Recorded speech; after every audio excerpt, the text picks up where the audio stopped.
Assalamualaikum. Kembali lagi dengan saya, Bu Mega, pada pembelajaran informatika. Bagaimana kabar kalian anak-anak? Semoga semua dalam keadaan baik ya. Pada pertemuan kali ini kita akan membahas tentang etika penggunaan media sosial.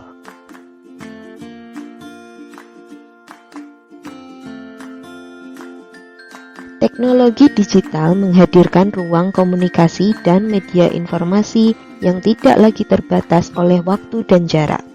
Di media sosial kita bisa bebas berpendapat dan berekspresi, namun perlu ditegaskan bahwa kebebasan tersebut bukanlah kebebasan mutlak tanpa batas dan etika.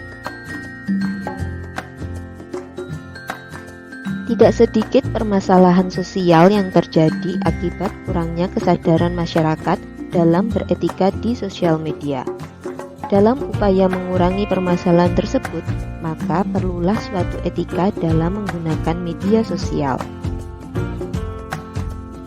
Link atau singkatan dari true, helpful, illegal, necessary, dan kind dapat dijadikan prinsip dasar yang sederhana untuk membantu kita menggunakan media sosial dengan cerdas. Selanjutnya, mari kita bahas prinsip dasar tersebut satu persatu. Yang pertama yaitu true. Apakah informasi atau konten yang diunggah dan akan dibagi adalah benar? Banyak informasi yang beredar adalah hoax atau bohong, atau sudah disunting oleh banyak tangan. Kita harus mampu menelaah kebenaran isi media sosial. Misalnya, dengan mengecek ke beberapa sumber berbeda yang terpercaya, seperti situs berita, ensiklopedi, atau bertanya langsung kepada sumbernya. Yang kedua yaitu helpful. Teknologi hendaknya digunakan untuk kebaikan dan bermanfaat bagi orang lain. Ketika kita mengunggah suatu informasi, foto atau video, mari kita pikirkan apakah materi tersebut bermanfaat dan mungkin dapat menolong teman, keluarga, atau orang lain. Yang ketiga yaitu illegal. Sadari adanya hak cipta. Ketika kita akan membuat atau membagi tulisan atau foto, tanyakan kembali, apakah si empunya sudah setuju? Biasakan diri untuk menuliskan sumber materi yang ingin diunggah di media sosial. Misalnya, kredit foto, sumber, atau mintalah izin di media sosial dengan cara menulis komentar atau mengirimkan pesan pribadi. Yang keempat yaitu necessary. Kita biasanya memiliki kecenderungan berbagi semua hal di media sosial.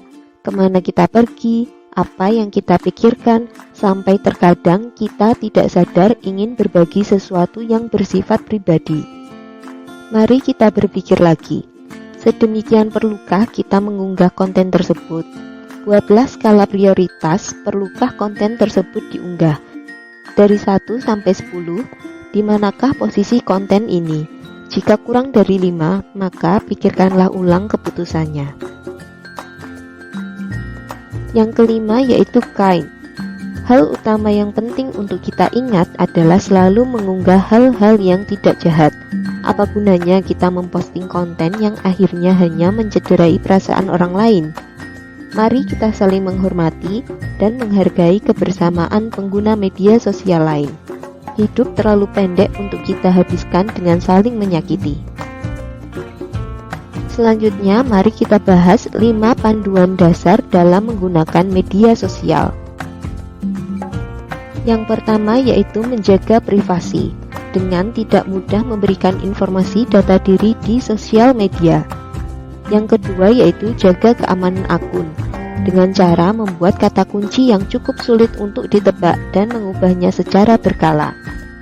Yang ketiga yaitu menghindari hoax, dengan tidak mudah percaya dengan berita yang diterima sebelum melakukan klarifikasi. Yang keempat yaitu menyebarkan hal yang positif. Tetaplah menyebarkan informasi-informasi positif sekalipun di media sosial yang sifatnya eksklusif. Yang kelima yaitu gunakan media sosial seperlunya. Tetap gunakan media sosial untuk membantu meningkatkan produktivitas diri dan sadari jika telah mengalami ketergantungan. Tips sederhana penggunaan media sosial. Yang pertama, sesuaikan penggunaan media sosial dengan kebutuhan atau minat. Contohnya, bagi yang menyukai hobi fotografi atau membuat video, dapat menggunakan media sosial Instagram dan YouTube. Atau kalian yang memiliki bisnis dapat membuka fanpage di Facebook. Yang kedua yaitu, supaya tidak menjadi candu, batasi penggunaan media sosial. Usahakan untuk bisa menjadwalkan waktu penggunaan media sosial pada jam dan durasi tertentu. Dengan begitu, kita bisa lebih fokus dan produktif dengan penggunaan waktu kita. Yang ketiga yaitu, apabila kebiasaan untuk sekedar melihat laman home media sosial seperti Facebook, Twitter, atau Instagram sulit dihilangkan, cobalah alokasikan waktu luang singkat seperti ketika berada di kendaraan umum atau menunggu antrean untuk melakukan kebiasaan tersebut. Dengan mengalokasikan waktu luang tersebut, kalian bisa tetap mendapat informasi terkini, tapi tidak kehilangan waktu untuk aktivitas lain yang lebih penting. Selanjutnya kita bahas mengenai UU ITE, Undang-Undang Informasi dan Transaksi Elektronik atau Undang-Undang Nomor 11 Tahun 2008 atau UU ITE adalah undang-undang yang mengatur tentang informasi serta transaksi elektronik atau teknologi secara umum. UU ini memiliki yurisdiksi yang berlaku untuk setiap orang yang melakukan perbuatan hukum sebagaimana diatur dalam undang-undang ini, baik yang berada di wilayah hukum Indonesia maupun di luar wilayah hukum Indonesia dan merugikan kepentingan negara Indonesia. Beberapa cybercrime yang diatur dalam UU ITE antara lain, yang pertama konten ilegal, yang terdiri dari kesusilaan, perjudian, penghinaan atau pencemaran nama baik, pengancaman, dan pemerasan. Yang kedua yaitu akses ilegal, yang ketiga gangguan terhadap data, yang keempat gangguan terhadap sistem, dan yang kelima yaitu penyalahgunaan alat dan perangkat. Ingatlah selalu bahwa apapun yang diunggah di media sosial akan tetap berada di sana. Jejak digital akan selalu tercatat dan dapat ditelusuri dengan mudah. Jadi, pergunakanlah media sosial sebaik dan sebijak mungkin, terlebih lagi dalam hal penyebaran informasi. Biasakan untuk selalu berpikir terlebih dahulu sebelum kalian bertindak. Karena perilaku kita di media sosial adalah cermin dan sekaligus berdampak besar di dunia nyata. Baiklah anak-anak, cukup sekian materi pembelajaran kali ini. Terima kasih atas perhatian kalian dan semoga apa yang saya sampaikan dapat kalian pahami serta memberikan manfaat untuk kita semua. Mohon maaf jika ada kesalahan selama penyampaian materi kali ini. Akhir kata, wassalamualaikum warahmatullahi wabarakatuh.